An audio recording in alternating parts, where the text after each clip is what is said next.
Welcome to Biz Meds with Darris and Saad, where we give you the medications for your business. This podcast is all about the minimum effective doses you need to make a massive improvement in your business. Listen and enjoy.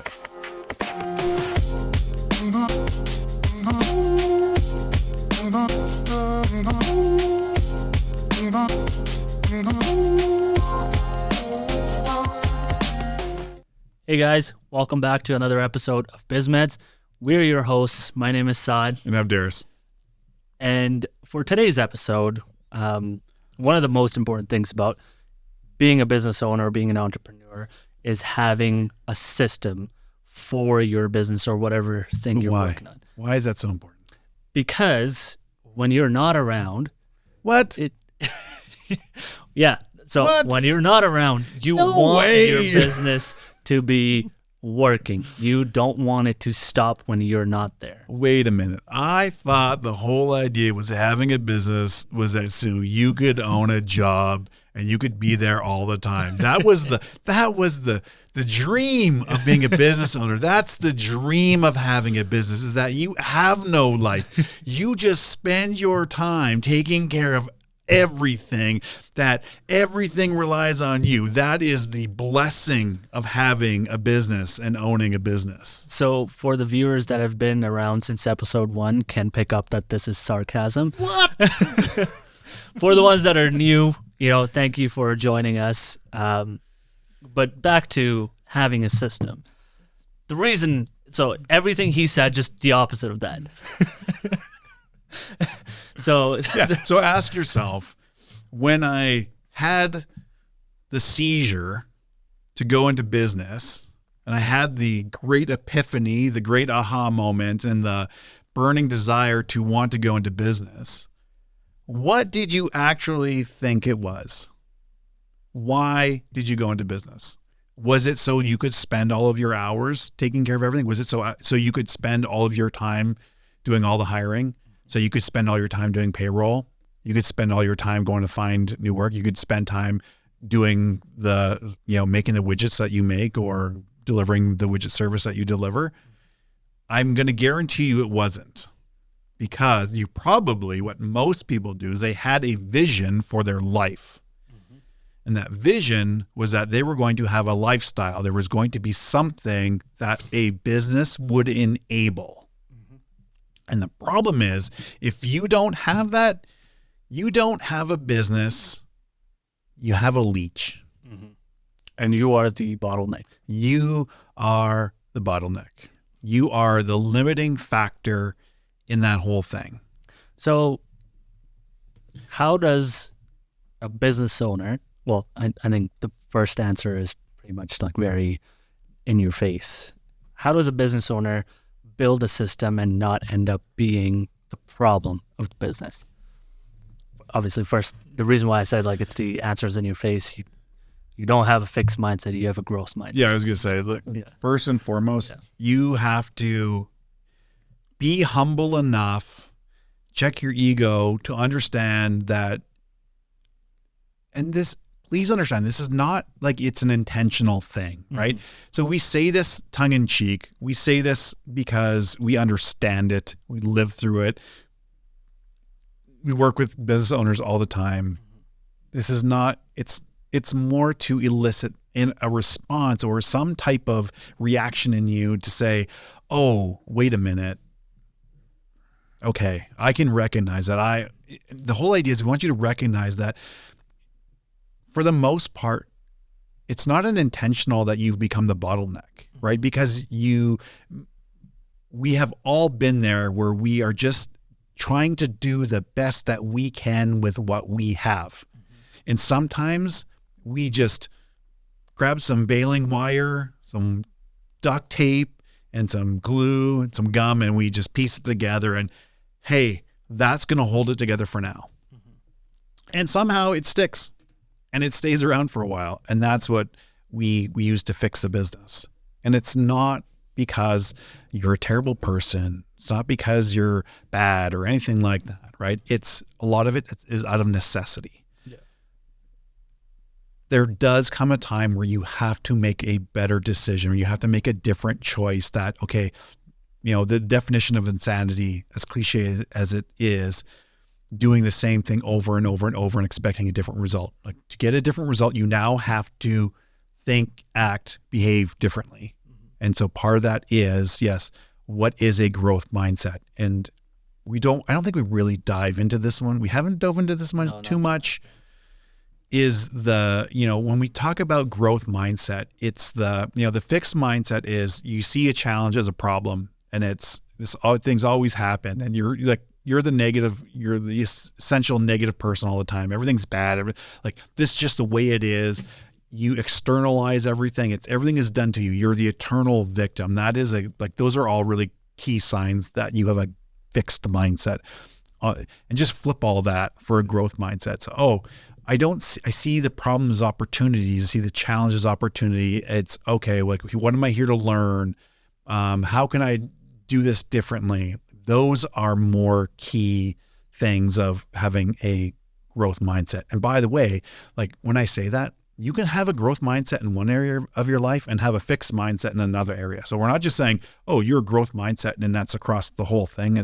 You need to understand that in some areas you can be very fixed growth, and some areas you can be very growth mindset, or fixed mindset and growth mindset. And the idea is we want to expand that growth mindset as much as we can across all those things. Yeah. So that is, yes. And for anybody that is looking for some type of literature that's going to help them, Darris has mentioned this book a few times. What Got You Here? Oh, the others. Yeah, What Got You Here? Actually, 3 books. Yeah. One is Change Your Questions, Change Your Life. What Got You Here won't get you there. And number 3 is Mindset by Carol Dweck. Fantastic, Dr. Carol Dweck. In fact, all 3 are fantastic books. So Change Your Questions, Change Your Life is a really easy read.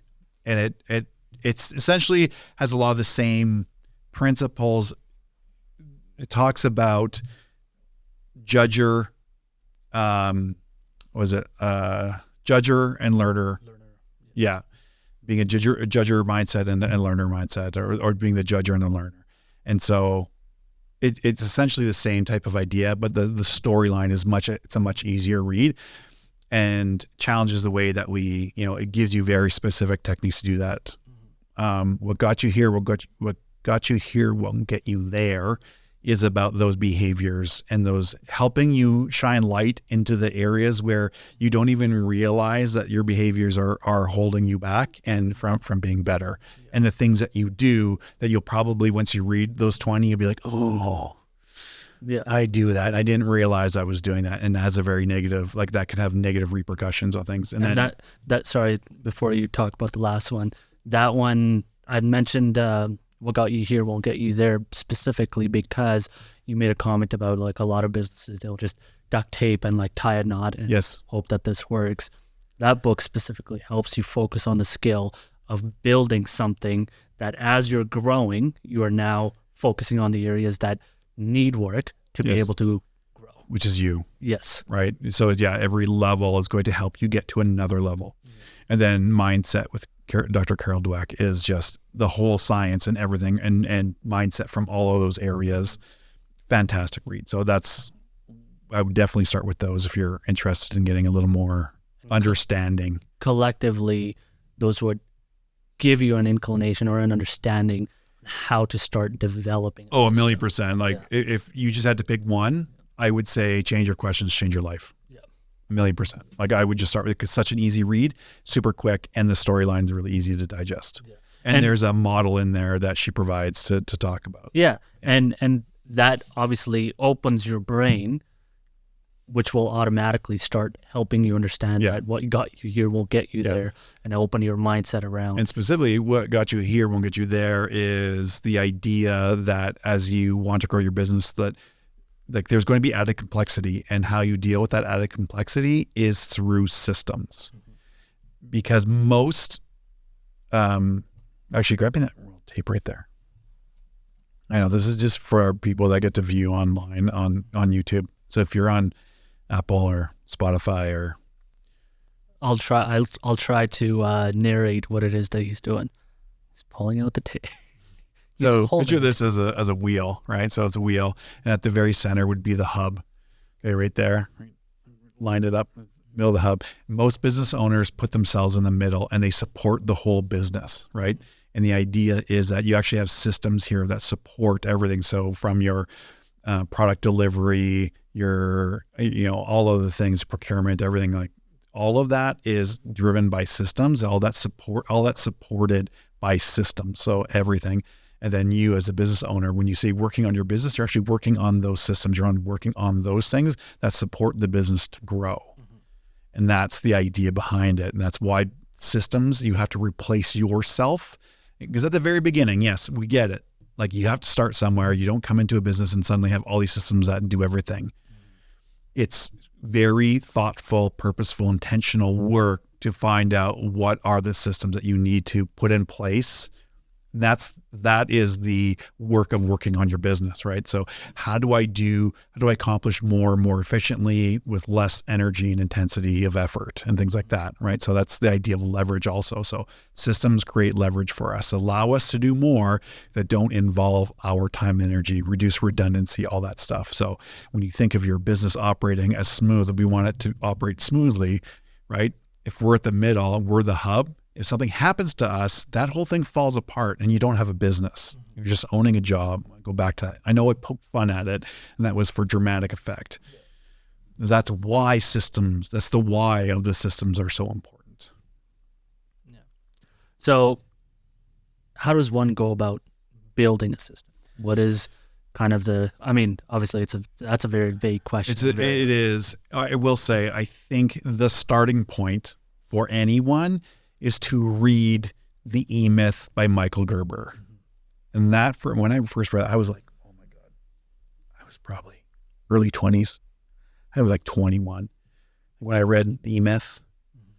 And that for me, because up until that point, like, again, I say this, it's only for context, that at that stage in my life, having helped run one of the largest privately held forestry companies in Canada, is when someone is able to put the words to what it is that you inherently are just kind of like doing, but you don't really know how to do and what you're doing, is the reason we were extremely successful is because we didn't really realize, but we had systemized a lot of the way we did the business, right? So how we went in and we systemized how we would actually plan and build our road system, map out our cut blocks, and then how we harvested the wood and did everything to then prepare it for planting and things like that. So everything was really systemized into, and then how to do that. And obviously there's your tactical things along the way, but we systemized things. And even when I was working on the machinery to like harvest,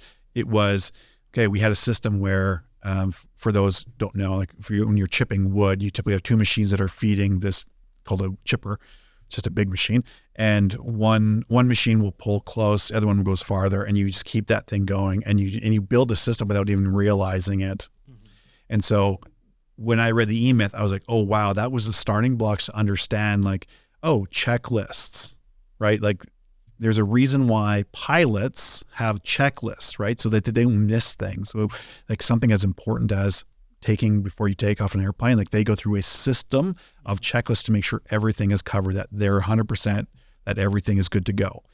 Something as simple like that can become a system. So when you say, what's the simplest way? One is to start developing checklists. Like that's the simplest form of starting to create a system, is the checklist of steps that things need to be done. Because once you start to do that, then you can start to say, oh, step 2. Yeah, well, I missed step 2, but like, why do we do all of these steps? Yeah. Can we condense some of these steps? Can we make these steps much faster? Yeah. And then you start to say, oh, can I use technology to take care of some of those steps? Or how can I automate those things? Yeah. But it starts really simply, like really simple way is to develop a checklist. And because that becomes, I think there's even a book on that. It's like, the checklist manifesto or something like that. Doesn't really matter. But the idea is that the really simple way to start developing a system is having a checklist. And for those of you who are hiring people in, you're like, oh, and you're trying to train and your training is really, really complicated. That's a problem. Yeah. So what you can do, another simple way to do is when you're hiring new people and you're quote unquote training them, what you do is you have them help build the checklist. Okay. So I'm going to walk you through how to do this. What you're going to do is you're going to write this down step by step, how you would do this. And you're going to put it in a Word document for me. And I'm going to look at it. And then now you're leveraging. That's how you can. I know I'm combining a few different things here, but for those who say, okay, well, great, here's a system, whatever it is. But if you don't have a system, how can I really leverage someone to help me do that? If you're hiring, you have someone coming in, you get them to help document what the steps are in those things. And you start to build that library of things. And then you can start to work on, oh, how do we make it better? And you ask them, oh, now that you've done this, is there any way that we could speed this up? Is there where are we wasting time and energy and duplicating effort and stuff like that? And then as you mature and as you start to, like, as I say, when you read the E-Myth and you start to get your first kind of taste around how to think in systems and things like that, then it'll start kicking the creative juices around, oh, we can do this better, or how could we do this better? Yeah, no, that's absolutely true. This is why when we do the podcast together, there's a lot of things you're saying. I was like, oh, like when he takes a break, I'm going to add this. And then you add that yourself. I was like, all right, sweet. Like we're just connected right now. Because, so what, we've talked about this before, where when you actually like document and write things down, you kind of pull yourself out of like immediately just a hardwired way of doing certain things. Yeah. Now you can actually look at it. And I was just going to, again, talk about like when you have it documented, you can actually look back and see how you can improve those things. And when it's not something you're thinking about, it's something you're looking at and seeing how you can improve it. Yeah. It's not in your mind anymore. It's actually showing you how it's working. Yep. Then you can make those optimizations. You can change those. You can ask yourself the question, where am I holding this up? Yeah. Where am I the bottleneck in this? And that will start to highlight where things are too dependent on you. So how do you either delegate that authority, not abdicate? Mm-hmm. Too many business owners abdicate responsibility. They just, oh, well, I told them to handle it. Mm-hmm. That is not delegating. That's abdicating. There's a big difference between the two. And so you have to make sure that you're properly delegating what the proper authority and permissions are. And then you are checking in on that. But the idea is if you start doing that and you're looking at as a business owner, you're looking at first of, okay, where am I holding these things up? That is the first step in extracting yourself from those things in a meaningful way. And you will start to regain time and energy to do more important work. So Michael Gerber in his book, The E-Myth, talks about Sally and she makes pies, right? You might be the best pie maker, but you didn't get into business so that you would be on the front line making pies. Mm-hmm. That's not where your value is, right? Your value is bringing your pies to the world. And how do you create a system that does that consistently? Mm-hmm. And if you're stuck on the front line creating the pie, well, then who is doing the hard work and the valuable work of bringing your pies to the world? And I know I know that's a simplification, but it's the same thought process. If you are stuck continually doing the thing, then you are stuck doing the technician work. And that's not doing the more difficult work of being the entrepreneur and building the systems that support it, right? It's the build a pie or build a factory to build the pies. Of course. Yeah. You just kind of reminded me. So there's a business owner that we've kind of worked with, and he's looking to take his business online. You'll know who I'm talking about. He's looking to take his business online, and we were kind of just talking through on what his process is going to be for like delivering and shipping and all of that. And he's like, oh, I think it's going to take like 10 to 15-ish days for the product to be delivered.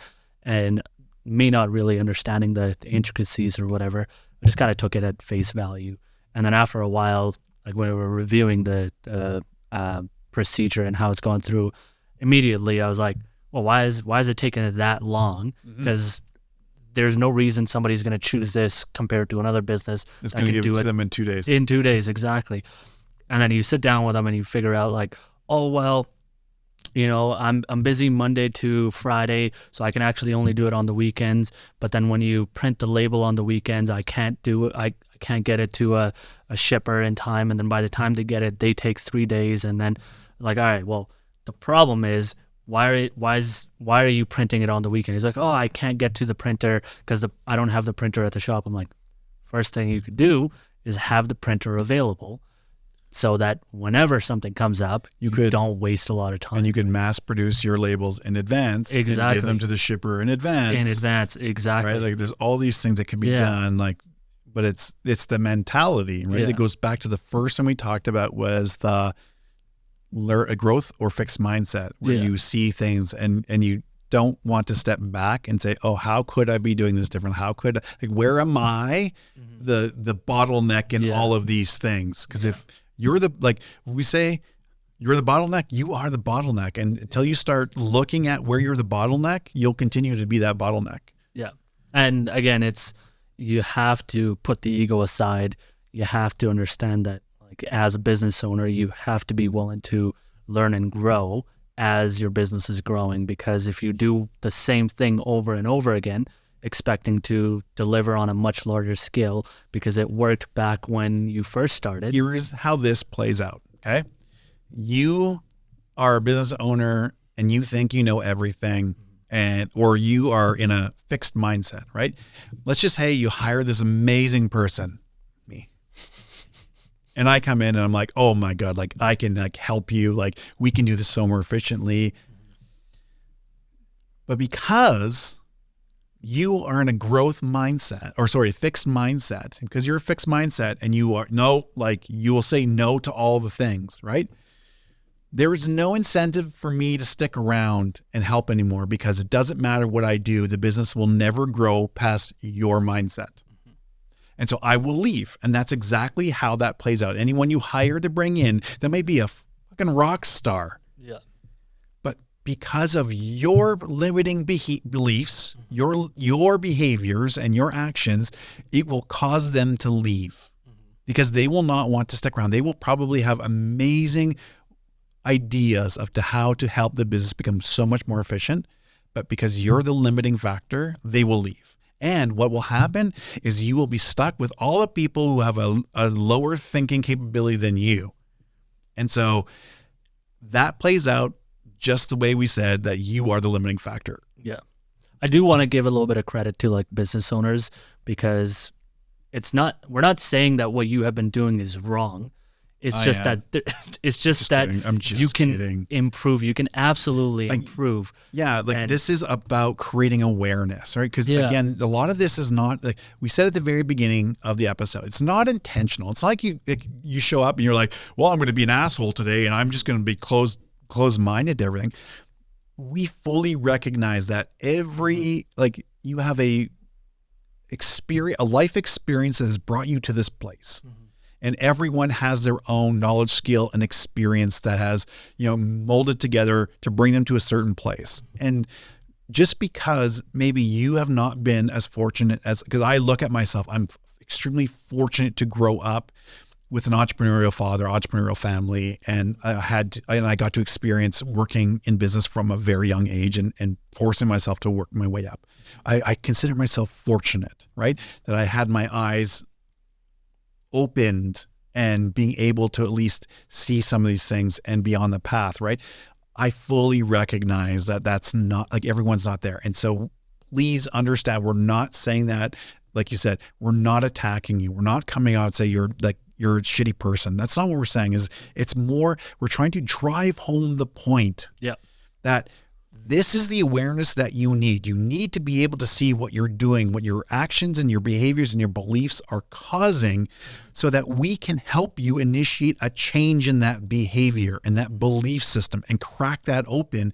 Because until you do, you will continue to do the same thing and you will not progress to where you wanted to be when you had that moment where you said, I'm going into business because I believe in something. I believe I'm here to do something. Reminds me a bit of a a story that I was working this job a little while ago, and there's kind of like two different things to this. They were doing a lot of manual work, and I've shared this where they had somebody just sitting there, 8 hours a day just plugging shit in like manually. And when I first joined, like obviously I kind of just did it because I was like, yeah, you know what, like I can understand it. Doing that, I had the appreciation of what it is that we're looking at. But very quickly after, I was like, all right, we got to automate this stuff. I understand what we're doing, but there's different ways we could do this. We have to automate it. This is stupid. Mm-hmm. The person that had been doing it for 15 years, their whole world flipped upside down. They're like, no, we can't do this. This is how it's always been done. There's a reason why we do it is because then we can make sure that everything is being entered properly. But if it's automated, it's just pulling it and it's just bridging the gap. There's no room for human error. Yeah. And this person wouldn't want to leave the office until 6 p.m. on the days that had to be done. And I was like, that makes no sense. So you're sitting from 1 p.m. till 6 p.m. to make sure that the data from one side to another side is going in properly. That just logically makes no sense to me. And they're like, no, this is how we've always done. We're not changing it. We can't do this. We're not changing it. So I still went ahead and like automated it and everything. And then the next time we came around to that issue, she still sat there all day looking at one thing, going to the other, making sure everything is going across. 2 months go by, finally has a time to like really understand that, oh, you know what? Like I don't have to stay here till 6 p.m. and nobody else has to wait on me to make sure that everything was entered properly. Yep. Just automatically doing it. Yep. And to this day, still hasn't thanked me for it. And I'm not looking for a thank you. I'm just... Thank you. Thank you, Darris. Thank you for your service. I appreciate that. Thank you for your service. I'm not looking for a thank you, but it's just, it's one of the things, but when you're in that leadership position, you're going to lose that rock star if you're not listening to what they have to say or what they might be able to help you do. Yeah. Right? So, yeah. And when you start to do that, when you start to listen, you have a growth mindset and you start to do the things, guess what? You actually lose a lot of your bottom performers because suddenly you are moving at a pace that they don't want a part of. And that is actually a really good thing. Yeah. Anyway, we have digressed quite a bit. Thank you for your service. Build a system. Yeah. Build a system. Yeah. And the importance of having a system. And remember that if you are the system, that's not a system. You just own a job. And we don't, again, I'm not attacking you. We're just hoping to push you to the awareness of it's time to do things differently. Yeah. So with that being said, thank you for tuning in, listening to this podcast. For those of you that don't know, we do have a masterclass. Darris spent a lot of time perfecting it, making it valuable, and it's free of cost. So please use the link below, register your email, and once we are sending it out, you will be notified for that. Well, by the time this airs, it will be live. So all you have to do, sign up with your email. It's free. We would charge a lot of money for this, but we have taken upon ourselves to really just offer this completely free of charge because we want to invest in you, help you. And we know that Burnout to Breakthrough, it's a neuroscience-backed masterclass to help you regain control of your life. And we don't say that tongue-in-cheek. It's really about actionable things. And when you go through that, you will have actionable and measurable difference in the amount of time and energy you have back in your life on a day-to-day basis. So if you haven't, sign up now, the link below. Find us on the interwebs. We're there. The worst that's going to happen is you're 1% better. Yeah, that's the absolute worst. Hey, everyone. Thank you for joining us. Saad's mom, thank you. I'm not thinking about, I'm just joking. Thank you, Mom. Thank you, Darris's mom. And for those who've been with us from the beginning, those who just tuned in today to our ludicrous display, we thank you. And remember, you're just one day away from the life you've always dreamed about. That was really good. We will see you in the next episode.